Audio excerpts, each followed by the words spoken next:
Hi, I'm Ann from KnitSpot and Bare Naked Wools, and I have a new tutorial for you today to show you how to block blanket squares for your blanket statement piece. I'm here with Erica. She's going to be helping me out. Again, this is her first time blocking something. She's doing all kinds of new stuff today. Okay, so now we're going to start working with our squares. I have had them soaking in soapy water previously for about an hour. Then I put them in clear water to rinse them a bit. Since we're working with natural undyed yarns, I used hot soapy water to wash and soak my squares. And in that way, I can be sure that all of the spinning oil and any remaining dust from the mill comes off. With dyed yarns, they go through a process after spinning of dyeing, which requires them to be washed, so they don't necessarily need to be washed in hot water. And in fact, hot water is not a good idea for dyed yarns, especially hand-dyed yarns. But with natural colors, you can do this, and it helps to get all of that remaining spinning oil off. It helps them to bloom better afterward. So this water is now cool. I can put my hands in it. I'm going to lift my square out and squeeze it. Get as much water out of it as I can just by squeezing it. And then I'm going to lay it on my towel. And you can see it's very limp and lifeless. It's really soggy. Actually, I'm going to lay it sideways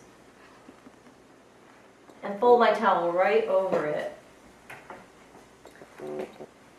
so that there's two layers of toweling there. And I'm going to roll the towel up nice and tight and then squeeze as hard as I can with my hands. And you know, if you don't have good hand strength, or you know, you don't want to get too tired, you could actually use a rolling pin on top of this, or you could stand on it. Some people like to do that, but actually a rolling pin is a good idea for a small item like this. Okay. Now this towel is actually pretty soggy, so I'm going to ask Erica to hand me another one, and I'm going to do this over again. I'll just set that one aside.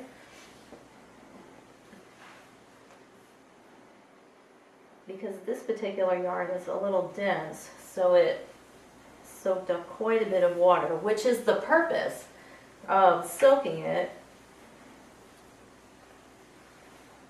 is to get that fiber rehydrated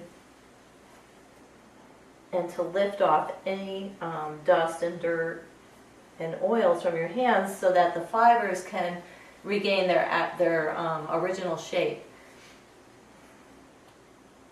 The fibers get kind of compressed when you knit them, and from the spinning process too, they get stretched.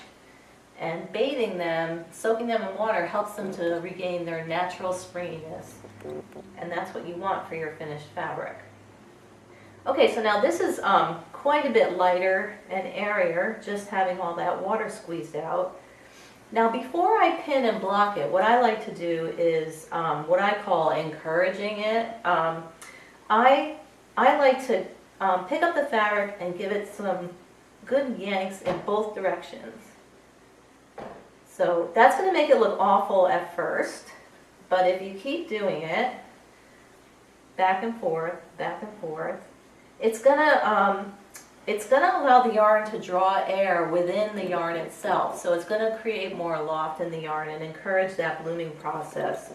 And with fibers such as alpaca, which this yarn has, or any other exotic fiber, you can also just take the piece and smack it like this, and that will help that fiber bloom a little bit too.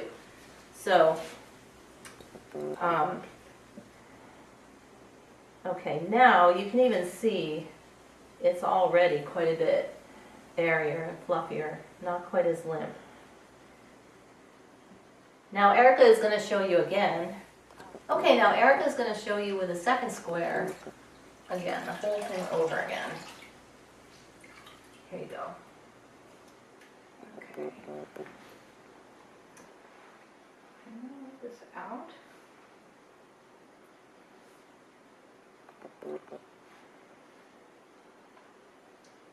So she's got it all covered with the towel. Now she's just going to roll it.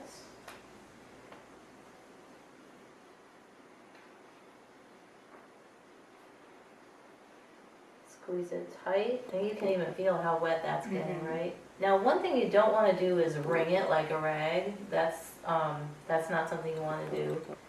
It's okay to twist it a little bit just to get a better grip on it, but you don't want to actually be, wringing that too much, even though we're going to abuse it later. Okay.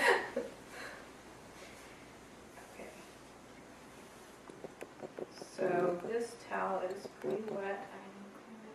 I'm going to switch over. It's kind of nice to get as much liquid out of it as you can now. And I would even say with your blanket strips, if you have a hand wash cycle on your washing machine, you can fold those strips up into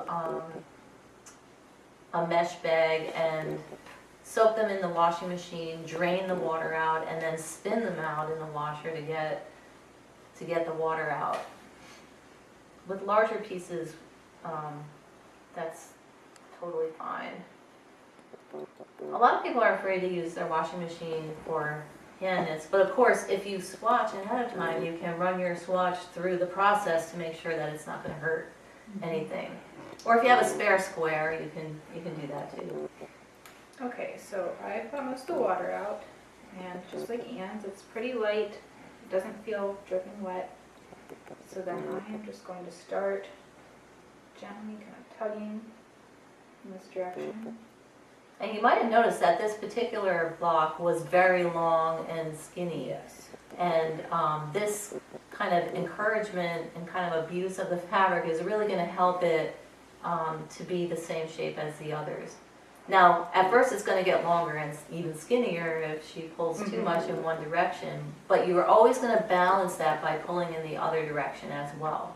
You just want to repeat that process until you feel like the fabric has a little more fullness to it and is a little bit more easy to manipulate. Let's do this way one more time. And you can even see with my square, I've got it back in shape here. And it's quite a bit fluffier. It's already showing its characteristic depth that you want it to have when it's dry. And it's hardly even begun to dry. Okay. And now we're going to go over to the pinning board so we can pin these out and put them into their final shape. Get them ready for their crochet edging. Okay, so the next step is to let these squares dry. Again, you can even go back and push at them a little bit as they dry just to make sure that they stay and keep their shape. After that, if you haven't woven in your ends yet, that would be the time to do it. And then you can move on to our third tutorial with Laura, who's going to show you how to do a single crochet edge around each of your squares. For more information about our Blanket Statement Club or the yarns used in this tutorial, please visit our website by clicking the link below. Thank you for joining us.